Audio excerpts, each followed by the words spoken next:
Greetings to you all watching this video. Welcome to our channel. Um, if it is your first time, again, subscribe, share, and like this video. I believe last month and last week, we spoke about the mark of the beast. Last month, we did the spiritual mark of the beast, which was in 2 Timothy 3, verse 1 through 5. And last week, we did the physical mark of the beast. So today we are going to talk about the seal of God. The seal of God. Why are we talking about the seal of God? We are talking about the seal of God because we need to know if we are walking with God. I want you to get this because a lot of us, we go to church, we do fellowship, like we lead, we do things in the church, but are we actually living the way that God wants us to live? Are we does our everyday life testify of God's not grace, but of God's spirit inside of us? Because remember, we can do things, we can actually repeat stuff, we can do certain things, meanwhile we do not have the Holy Spirit in us. So today, um, that's why we're talking about the seal of God. And this is going to be the spiritual seal of God. So how do you know that you have the Holy Spirit in you? Remember, the spiritual seal of God is actually the Holy Spirit. Ephesians 4, verse 30 through 32, it says, "And do not grieve the Holy Spirit, by whom you were sealed for the day of redemption. Let all bitterness, wrath, anger, clamor, and evil speaking be put away from you, with all malice, and be kind to one another, tender-hearted, forgiving one another, even as God in Christ forgave you." Even as God in Christ forgave you. So it says, do not grieve the Holy Spirit. The reason it says do not grieve the Holy Spirit, because to some of us, it's a process, to be righteous. And to others, they their knowledge of scriptures or the word of God, it's at a level that they know right from wrong and they know what they are supposed to be doing. So these people, when they know what they're supposed to be doing and they're not doing it, they grieve the Holy Spirit. The Holy Spirit is not happy. Like, he's sad, he's in distress. Like, you literally making him suffer. Like, it's like a father that teaches a child, how to be a good person and how to survive. And guess what? And this child is not surviving the way that the father taught them to, or this child now is stealing, lying, and doing everything that goes against what the father taught him. So now think about the Holy Spirit like that. The Holy Spirit has taught you through scriptures how to do certain things, and you are not doing them. And that's what the apostle says, let all bitterness, wrath, anger, clamor, and evil speaking be put away from you. Like sin, let sin be put away from you, because in order for you to walk in the Spirit, in order for you to walk in the Word of God, you have not only to know the Word of God to be able to practice it, but you have to recognize your weaknesses and things that you're not supposed to be doing and have them put away. And again, that's what Jesus came for. He says, you have to die. You have to be born again. Like, you have to die in order to live through him. This flesh, like the desire of the flesh, they have to go in order for you to be, to serve God truly, like in spirit. Now we're going to read Galatians 5, verse 22 to 25. It says, "But the fruit of the Spirit is love, joy, peace, long-suffering, kindness, goodness, faithfulness, gentleness, self-control. Against such there is no law." Okay? "And those who are Christ have crucified the flesh with its passions and desires. If we live in the Spirit, let us also walk in the Spirit." Again, I say, against such there is no law. So if you practice love, you practice joy, peace, long suffering, kindness, goodness, faithfulness, gentleness, self control. Those they come from the Holy Spirit. Like you don't just get them, okay?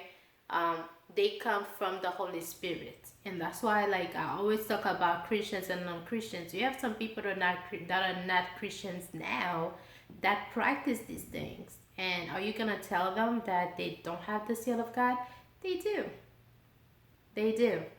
So it's just not the time yet to be a Christian, and that's why I encourage everybody, to read the Bible, a Christian or not. Like the Bible is just another book that you have to read, and boost up your knowledge. And through reading the Word of God, God will communicate with you. He will communicate. So let's read Second Timothy 2, verse 19. Nevertheless, the solid foundation of God stands, having this seal. The Lord knows those who are his, and let everyone who names the name of Christ depart from iniquity. Again, that's what I just said. You have to repent of the things that you are doing that you know that they are wrong. And the Lord knows those who are his. How does he know? Because he has put a seal on you. You have the Holy Spirit dwelling inside of you. Now it's time for you to get up and act like a child of God, a true child of God, not just going to church or do charity, or your money is not gonna take you to heaven. So that's you have having the seal of God, having the Holy Spirit. It means repenting, like being convicted of the things that you are doing wrong and start doing right. And again, like we spoke about the mark of the beast, the spiritual mark of the beast in 2 Timothy 3, verse 1 through 5, where we say that this is what people will be like in the last days: lovers of themselves, lovers of money, boasters, proud, blasphemers, disobedient to parents, unthankful, unholy, unloving, unforgiving, slanderers, without self-control, brutal, despisers of good, traitors, headstrong, haughty, lovers of pleasure rather than lovers of God, having a form of godliness but denying its power. And from such people turn away. And now read second Galatians 5:22 verse 25, 22 to 25. That's exactly what it says. By but the fruit of the Spirit is love, joy, peace, long suffering, kindness, goodness, faithfulness, gentleness, and self control. So we can see like this, it's an opposite. That's how you know when you are walking in Christ, when you are doing God's will, when you are doing your Father's will. Spiritually, this is how you should be. This is how you should be living your life. Those are the things that you should be doing. From Galatians 5:22 to 25. If you are practicing what is said in 2 Timothy 3, verse 1 through 5, you do not have the Holy Spirit in you. You don't. I'm sorry to say that. I don't care if you've been a Christian for 50 years, 20, 40 years, and even if you're a pastor or a leader. If you are practicing what is said in 2 Timothy 3, verse 1 through 5, the Holy Spirit does not dwell in you. And that's why Jesus said you will know them by their fruits. Proverbs 27, verse 19 to 20 says, as in water face reflects face, so a man's heart reveals the man. Hell and destruction are never full, so the eyes of men are never satisfied. What comes out of your mouth, it represents you.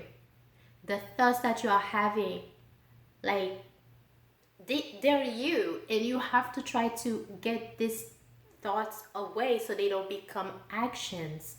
Like I said, your actions, they are you. What you are saying, they are you. So now what are you going to do about them? If they do not align with God's word, what are you going to do? And there's only one thing that you can do, is repent from them. Repent from them. You used to steal no more.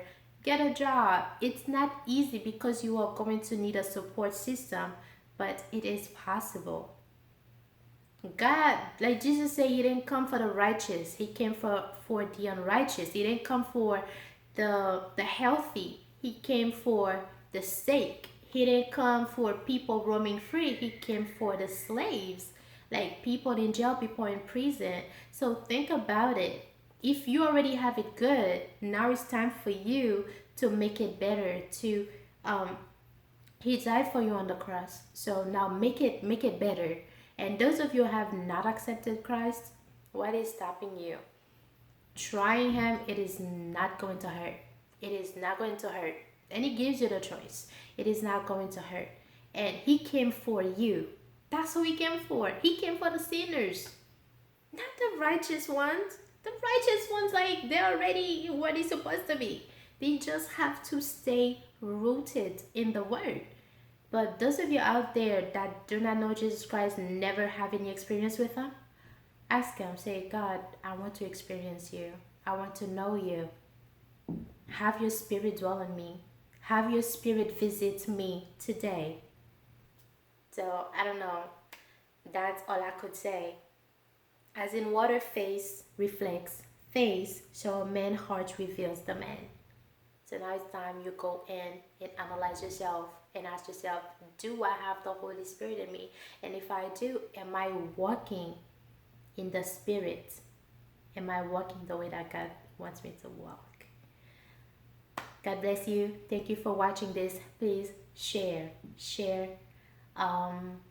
Yeah, have a blessed one. And I hope all you guys are safe at home. Stay healthy. Stay home. Bye.